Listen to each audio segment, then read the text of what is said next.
Hello, welcome to today's Wednesday webinar, second Wednesday, Daisies and Brownies. And today it's all about how are we going to keep them connected. So if anybody else logs in, we'll pull some questions or some ideas or some brilliant experiences from the crowds. And in the meantime, I'll share a couple of ideas that I've gotten to see. Really, one of the best things about this gig, volunteer development manager, for Girl Scouts of Maine is that I get to meet and see, bear witness to, just amazing Girl Scout happenings all over the state. And so among the great things that I've seen are terrific ways that people keep their girls feeling connected. Excuse me, because isn't that the thing? Girl Scouts is very familial. And even when people don't identify that they feel a familial, a family-like connection to other Girl Scouts. What I see when people get frustrated is that they feel like they've been hurt in a way that a family member wouldn't hurt them. It's different from when you get frustrated with a store or frustrated with somebody driving on the road with you or somebody who you don't know but you just run into. It's more connected than that. People tend to feel more connected than that. And that's one of the great, it's one of the great things. And I'm picturing the man with the wands in the Harry Potter movie and how he talks about something is terrific, meaning both good and bad, or great because it's both good and bad. It's great and bad because if you don't recognize that that's the power that people have given to your relationship or the value that they've placed on the relationship, then you might accidentally offend somebody without trying. But it's terrific good or great good because what an opportunity to really establish some strong relationships for those girls who are in your troops and to be able to help them see that you can have strong relationships that last over time and maybe span ages, despite the fact that you're not in a family or you don't go to the same school or you're not in the same class. And yay, we've got Megan and Tori here. Megan and Tori, what kind of great things do you have happening with your Daisies and Brownies to help keep them connected? I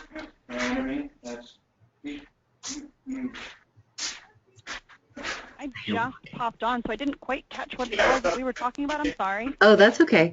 No, I'm talking about, excuse me, I've got just that little tickle that's going to be in a cough the whole half hour. I'm talking about how do you keep Daisies and Brownies feeling connected, like over the summer. And Tori, I know with your troop, you guys are still getting together occasionally over the summer. So that's one great way to make it happen. But for those troops, that's pretty much exactly what we're doing. Yep. Yeah.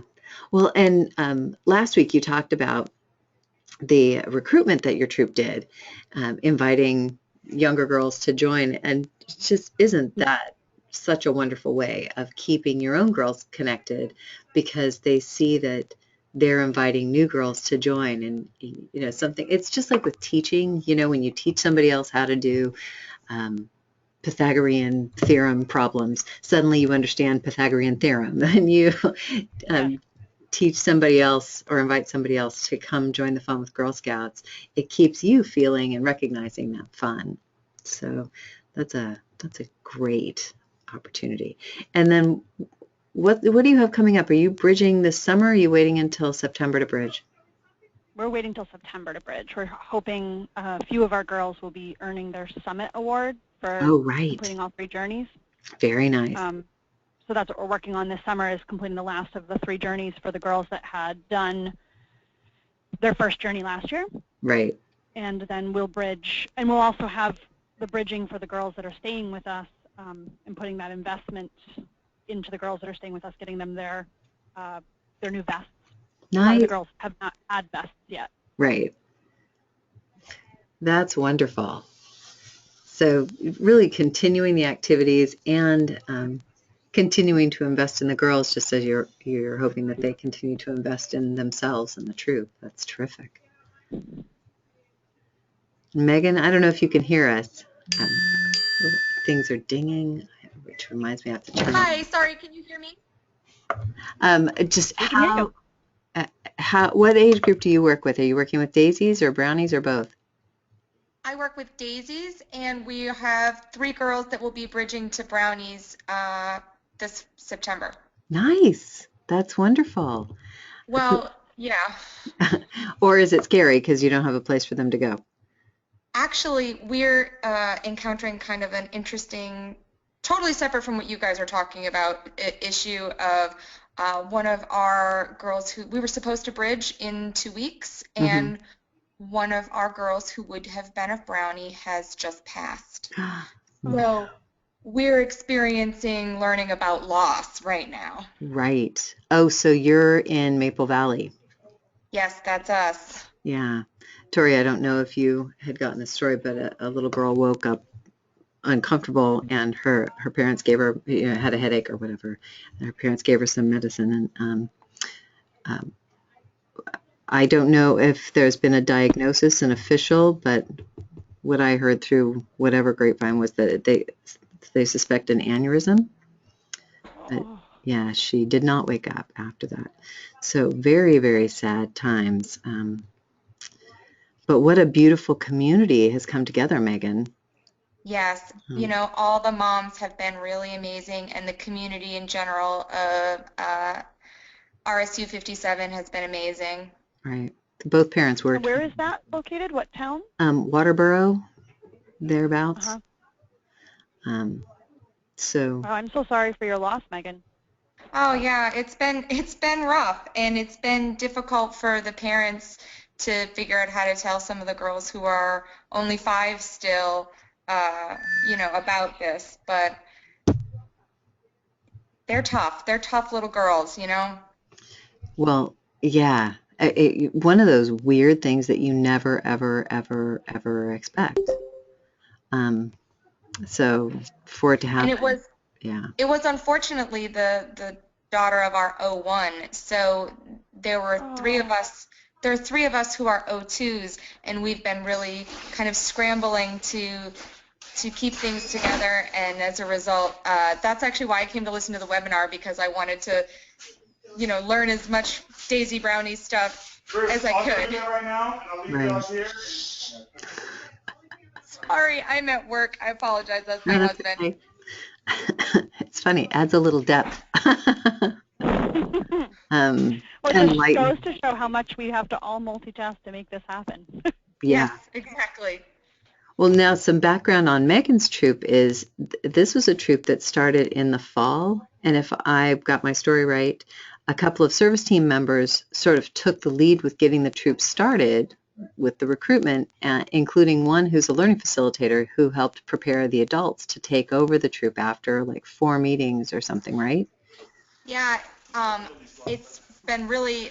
We came all off of the waiting list, all the Mm-hmm. girls, Nice. and I'm actually in the very strange position. I'm the only one who doesn't have a daughter. I'm a Girl Scout alumni who moved back to my home area and wanted to just volunteer. So, um, Good for you. Yeah. oh, uh, so we're just kind of flying by the seat of our pants most of the time, but the Maple Valley has been amazing. Yeah. Yeah. Really good group.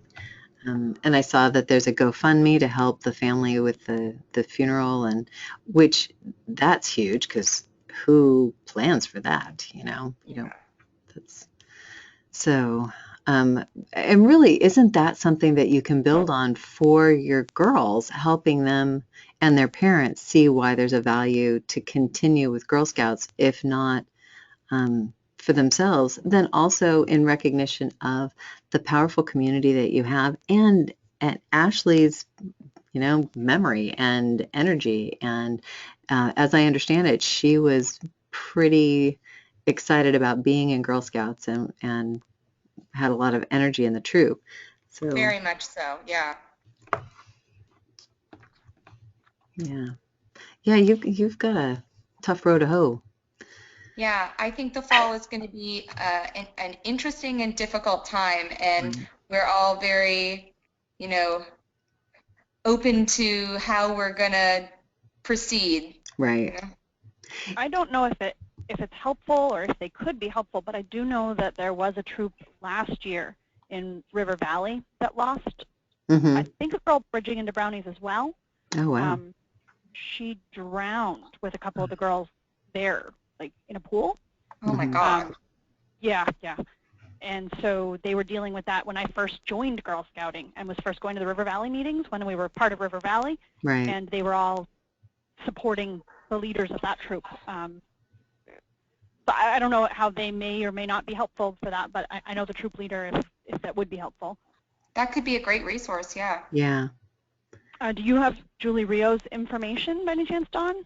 I can find it, and then I'll check with her. Megan, would you mind if I gave Julie your contact information?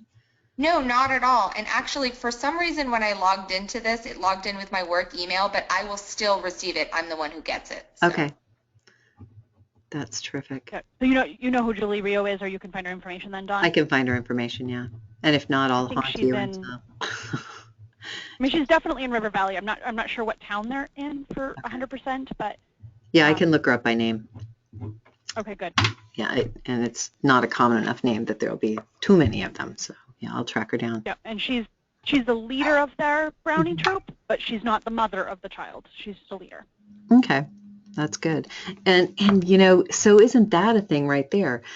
For the adults involved, there's lots of support within Girl Scouts to help figure this out. Because when you said that, I know of at least 2 other troops in the last 5 years that have lost girls, different ages, but you know, how they've dealt with that as people who cared about the children, as well as how they've helped the other children in the troop manage it. Because, you know, most children in our community don't know somebody who dies.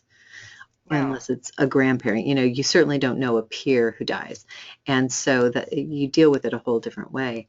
And in our communities where not everybody belongs to a faith group, or right now when school's not in session, they don't have a lot of other resources. So the troop might actually be a terrific group of people, if only because they are feeling similar things and are having similar questions or having similar fears. Because tell me that wouldn't freak you out if you were a little kid who occasionally had headaches. You know, if that's what you hear, if that's the story you hear. We've told all the information to the moms, but I think that they have been picking and choosing what they tell to their kids because of exactly that reason, that they don't want everybody to be worried that they're next, kind of a thing. Right. You know, some of them are those kids will tell each other what they want to tell each other. That's the hard part. Exactly. They'll create the stories. Exactly. And so by getting together, you can hear their stories and say, you know what, I don't think that that's really real. Yeah. You know, that's a story that easily comes out of something that's kind of scary, but let's talk to somebody who can tell us what's real. And what one thing that is real is that, you know, mostly 6-year-olds we're going to be okay. Yeah. But yeah, so you've got a challenge, but you're also just in a terrific position to be an extra, as a group, an extra support for those girls. To help them process something that's normal in life, but not normal at all. We have an Android attendee. It's so funny to see. I've got my attendees list over here, and somebody's name is Android attendee, which takes me to my favorite Martian. That's probably me. No, because you show up as Tori. Oh, unless maybe I'm dialed in on the phone. Oh. No, I don't know. Maybe. I'm on my sometimes you share your desktop or whatever, so I'm on my phone there, but I'm dialed into my work phone because I can't do it through my work computer because it's all blocked. Yeah. I can't download the program. Oh, I guess I'm on 2 devices right now.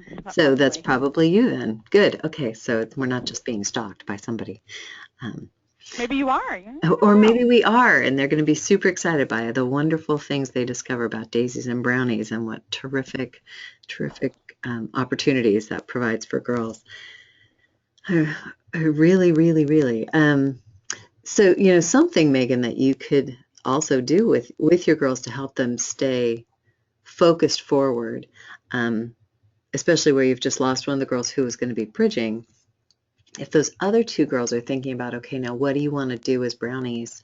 Are they going to stay all together, the Brownies and the Daisies?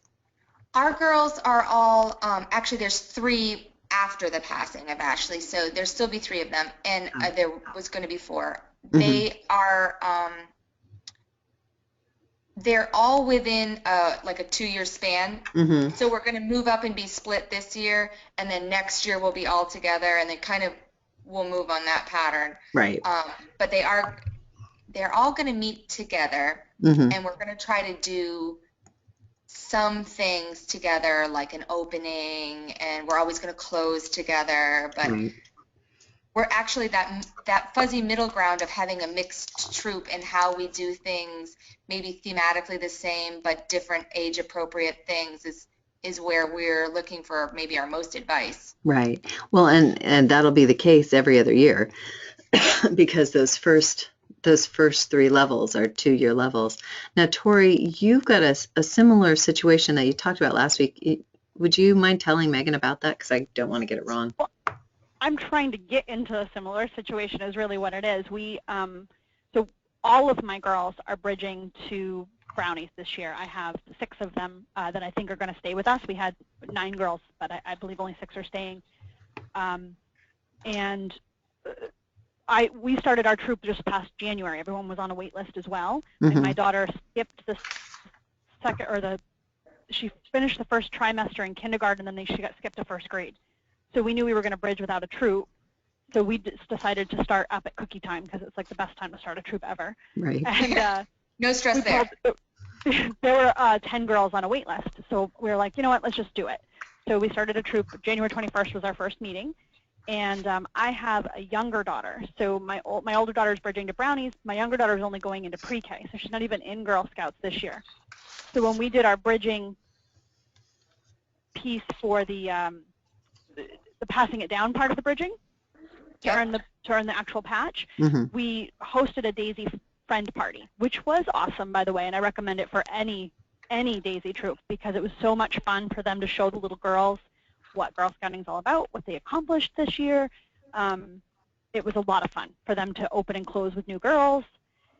And the girls that are coming in, they were a good mix of kindergartners and 1st graders going in, of kids going into 1st grade and kids going into kindergarten. So they would also have one of those groups that would bridge. So I'm trying to talk those parents into becoming a sister troop so that we will be able to receive the Brownies that come in and when they bridge next year, and then that Daisy troop will be able to receive a bunch of us actually have kids that will be going into the pre-K this year, so there'll be a Daisies the year after. So then we'll end up having a multi-level troop on purpose, and I think that right now we have some Juliets that attend our meetings sort of unofficially because they're not really supposed to attend our meetings, but they're our leaders' children. Right. And we find that the multi-levels is really valuable. Right. What was that? I forgot you had those older girls coming. That's terrific. We do. We have a cadet who's bridging to senior. Mm-hmm. We have a cadet that's going to still be a cadet, and we have a junior who is who comes. I didn't even realize she was a Juliet. She just was there. She doesn't have a uniform, so I didn't even know that. I knew she was a Girl Scout, but Right. she's always joined our openings and our closings, and I've just seen how it helps them. Mm-hmm. All the levels coming together, if you give them the appropriate activity for the patches for their age level, they really help each other, and they get more out of it helping the little girls Right. than they might have gotten. You get a bunch of kids together, especially the older ones. Our oldest girl, she can get kind of crabby and act like standoffish, especially when she's around the other Juliet cousin that she has. But when they're dealing with the little girls, that they shrug off that attitude, and it's different than when it's just them and they're dealing with adults. So it's been helpful. Having them lots of different levels is really helpful, and we think that doing that opening and closing together, but having age-appropriate activities separate Mm-hmm. and together when appropriate is going to make it a richer experience for everyone instead of it being a difficult experience, which is what I would have initially assumed. Right. Does that make sense? Yeah, absolutely. Do you sometimes do like something on the same theme, but then, like example, I don't know, like an animal theme, and then the Daisies do this with that, and the Brownies do that, but you're in the same thematic element, or do you feel like you don't have to be tied to the same theme? So yes and no. So for instance, this is the first year we sort of dabbled with it, and we don't have the split yet. But with our cadets, they were working on a journey that included talking about self-awareness and bullying. And you can almost always find something. The journeys and the badges always have connections through the years. So you can have them working at their level on something in their patch that they can still do some of the activities together. Yep. So where the older girls were sort of leading it as to accomplish their patch pieces, the younger girls were being led through it by the older girls, and they were completing their patch requirements. And then, so like for instance, we did a GSME patch for the Food for the Heart, it's called. Right. And essentially they have to tour a food bank and collect some food or a donation of some sort for the food bank. The older girls, they made the phone calls, they scheduled it, and they got everything put together. The younger girls, all they had to do was collect food and attend, because that's all 5- and 6-year-olds are really capable of.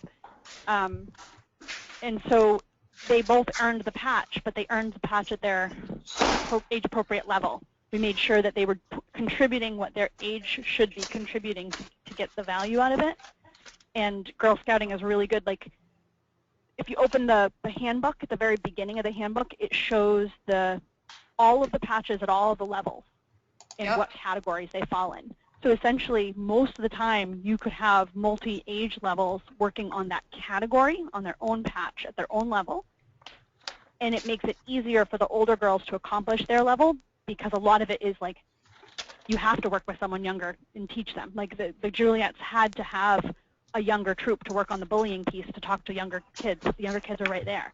So you didn't have to seek it out and hope to schedule as another troop and everything that comes involved in trying to find younger kids. So it's a little more complicated, a little more juggling, but in the end I think it's a lot more complete and productive of a process. Well, and it's I really hope I'm articulating that well. That's really part of Juliet's original vision too. The girls of different ages would get to work together, and we'd be able to shrug off some of that age segregation that we have in our schools, mostly because that's how school works. But with the Girl Scout troops having lots of different ages together, you get that shared experience of people get to go where they are, where their progression is.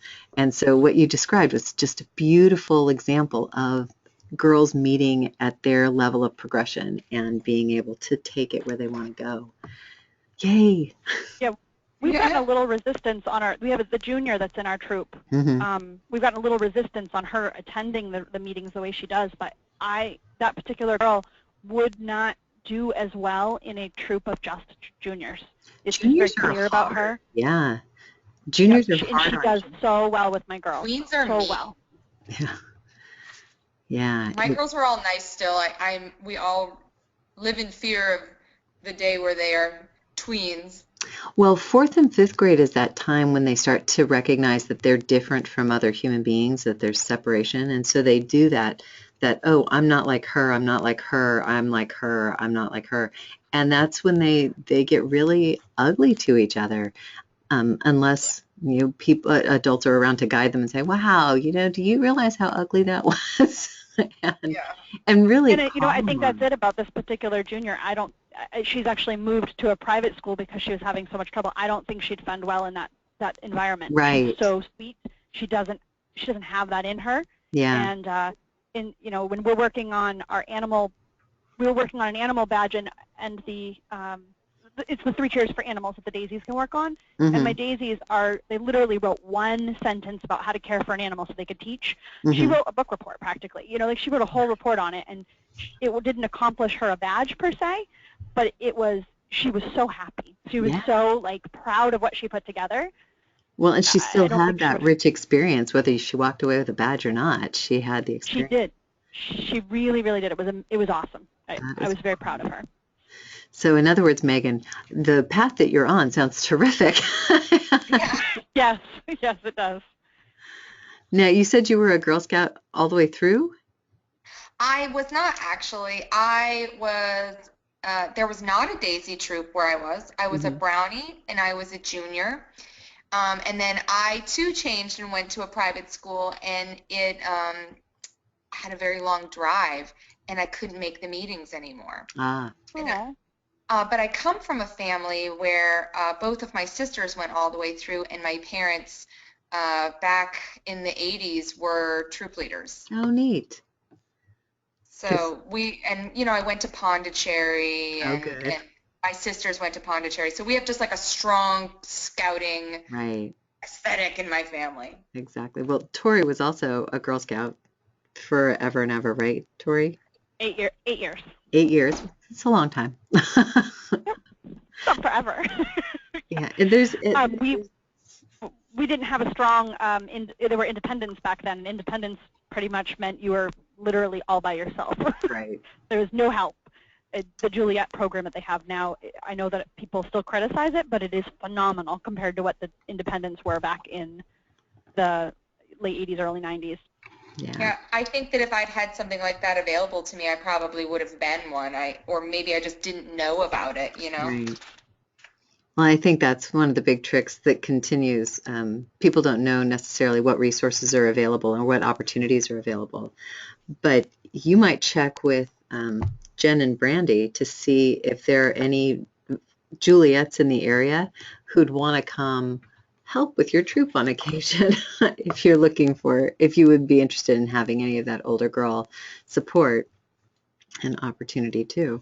Because I don't know what the wait list looks like there or what the Juliet list looks like in Maple Valley, but some places have lots of girls who couldn't come all the time, but they'd be happy to come for a couple of meetings or, to be the big girl. Everybody loves being the big girl. There might even be some older siblings that I'm trying to think of. Yeah. Exactly. And that's what we ended up with is we have an older sibling. We have my co-leader is the Juliet's mother and aunt of two of the Juliets, and they just don't want to be part of a troop, so they come. Well, that is wonderful. I think those are some great ideas. And one of the things that I know that we did with our troops when they were little, because we didn't meet during the summer, we would have a get-together in August. And we'd do like a barbecue or a potluck and invite all of the families to come. So we'd re-meet the parents and the parents would re-meet us. And one time we did it at my house and one time we did it at the meeting place. And I can't remember where else we did it. But in both of those situations, it was nice because the grown-ups got to just kind of relax and get to know each other. And the girls went, oh, yeah, I know you, and have some fun together before the year started. And I think I want to say one of the years I actually gave them the fall product sale stuff because school was starting late enough that we had already gotten our fall product sale stuff. And so it kind of kicked off that as well. But just getting everybody together and reminding them, hey, we do things together. We're a group together is such a nice thing because, they like to feel like they belong to stuff. It's easy for me to forget how much people care about belonging to something, but people care. They want to be a part of. Yeah, I saw one of my Daisies, who actually will be a Brownie, in the grocery store at Hannaford just last night, and she flipped out to see me. She was so excited. Yeah. So I think that you're right. I think all of us parents are so worried about being able to schedule something that all of us can go, and we're not even realizing that, hey, I think they might miss each other, Yeah, absolutely. So getting together and even if, some of the girls can't make it, but just something to get together, a picnic. Summer has so many opportunities. There are a couple of hikes near where I live that are super easy hikes. And so every summer I would say, hey, meet me at Bradbury, we're going to go. and even if it wasn't officially Girl Scouts, but they happened to be the friends that I called, and moms would show up with their daughters and we'd hike Bradbury, which is a little simple place. Or we'd go, didn't I just sound like I was telling you to circumvent things? I wasn't telling you to circumvent things, but you're on tape. I know. Oh no. The good news is activity forms are changing for next year. So an activity like going to Bradbury, you wouldn't actually have to fill out another form. Really? That's Yeah. awesome. When does that happen? When is it happening? We're launching it at the service team retreat this month. So starting with the new year, activity forms will be changing and how frequently you have to submit them. High risk activities, you would have to submit them, but for simple day trips like going to the police station or going to Beaver Park or something like that, you would not have to. So and I just said Beaver Park, like you'd know where that is, Megan. Megan, it's a wooded park in our town, where Tori and I live. Oh, But just going to a simple park, as long as you're not swimming, that wouldn't be considered a high risk activity. So you wouldn't have to submit the extra activity form. Do Girl Scouts have to pay to get into Beaver Park? Yeah, it's $1 for residents and $3 for non-residents. So even at the Girl Scouts, they pay as well? Yeah, and when Verla was there, Verla's just retired from that, but when Verla was there, she would swing deals with the troops. So it would be, $10 for the troop or whatever. And I'm not sure how that works now. I'm not sure who's in charge of it. So She was our troop leader when I was a kid, so we never paid. which is Verlo has been a ranger in our town, Megan, for 31 years, and she just retired this year, but she was Tori's troop leader for a while in there, which I've known her. Before she had her own family. Right. Too. oh my gosh. Her daughter's the same age as my oldest daughter, and her daughter wasn't born yet when she was a troop leader. And so it's weird that there was a Verla before there was a Leah, and it's all. That'll be me. Fingers Yeah. crossed that someday I have a little girl. Oh, yes. Was her daughter a Girl Scout? Her daughter was, right? Say it again? Was her daughter a Girl Scout? Yeah, yeah. Yeah, Leah joined in like 6th grade and went the rest of the way through, and she's a lifetime Girl Scout now, and she just had her son. That's pretty upside down to join in 6th grade. Isn't Usually that's it? when people leave. Yeah, that is when a lot of people leave. I've had a number of girls join troops in 6th grade, mostly because the girls in the troop, we would say, go ask your friends if they want to join Girl Scouts, and a couple of them did. So I think we've graduated 5 different girls in the last 10 years from troops that I've worked with who started in 6th grade. And your troops are very, you guys do a lot. That helps. We try, yeah. And not bragging because we lost a number of girls too, but it was always very exciting when girls would find Girl Scouts a little bit older and go, wait, I love this. This is really fun. Because I think you're right. We just went to London, for gosh sakes. We did. We just got back from London. That's amazing. Yeah, well, and Allison and Leah's troop went to Alaska, which was similarly amazing, differently amazing, but amazing. So, yeah, neat stuff. You can do great stuff. And the teen years are some of the best years in Girl Scouting, but you got to get as many of them through the younger years as you can because that's when they build the foundational skills. We're really lucky. I know it's only our first year. I know we're early, but every single one of them is coming back. Well, Yay. That is fabulous. And don't discount that at all because it's huge. And we early birded all of them. Well, do you know, I saw this morning Maple Valley Service Unit had the highest early bird percentage for the whole state. It was over 67% of the girls in Maple Valley did early bird registration, which is wonderful. I'm always surprised that it's not 100% across the board because it's just so much easier to early bird register than it is to try to track people down over the summer. Plus you get the $5 back for your troop, and that is wonderful. Good for you guys getting that to happen. That is amazing. Yeah, we had a really hard time getting people to early bird. I felt really pushy. Yeah. Only one girl did other than my own daughter. Really? And well, we decided that when it went from 15 to 30, as long as they would commit to being early bird, we would cover the other 15 and, of course, get 5 back. Nice.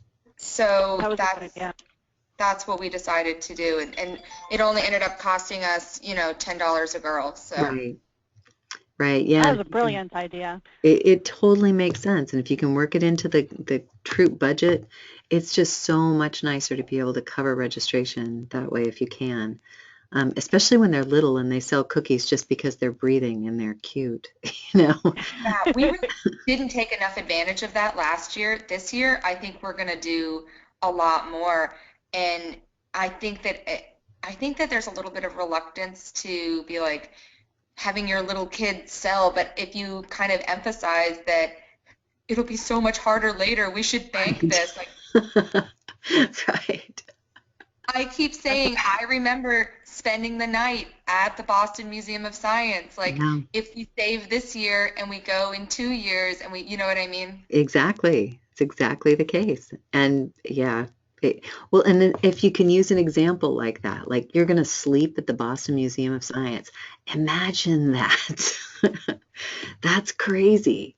Then sometimes that's enough to help wake parents up.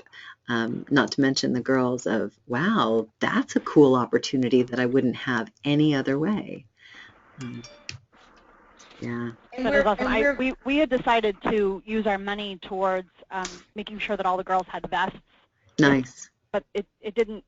We should have done it differently now because we didn't get the same level of enthusiasm of getting them to be the early birds that we were hoping to get. Yeah. Because if we get the girls to pay for their registration, then we can afford the vests. It was our thought of it, and we were worried that some of the parents wouldn't get their girls the vests if we didn't use the troop money for that. Right. And it means a lot to the girls to have them. Yeah. Well, so, you make choices and you try things, and you're just going to have to harangue people a little bit more to get them to sign up in August and September. It's true. But it'll be great. Well, you guys are doing fabulous things, and we're at that point where Facebook won't let me load the video if I don't cut us off. But thank you very much for calling in, and anybody who's listening after this. I am so happy you got to hear these two because they've got lots of great ideas, and they're on a terrific track. So holler if you have any questions, and next week we'll be talking about juniors and cadets, the same kind of thing, keeping them connected, and we've got those special personality bubbles that start happening, bubble up in those years. So we'll talk to you then. Bye. Dawn, Thank you. Bye. Dawn, is there some way that I can contact you with any questions I have Yeah, for just our upcoming year? you can just email me at dwalker-elders@gsmaine.org or on Facebook. Are you in the volunteer swap? No. I will add you to the volunteer swap on Facebook, and then you can ask me anything, Megan. Awesome. Thank you. Sure. Bye.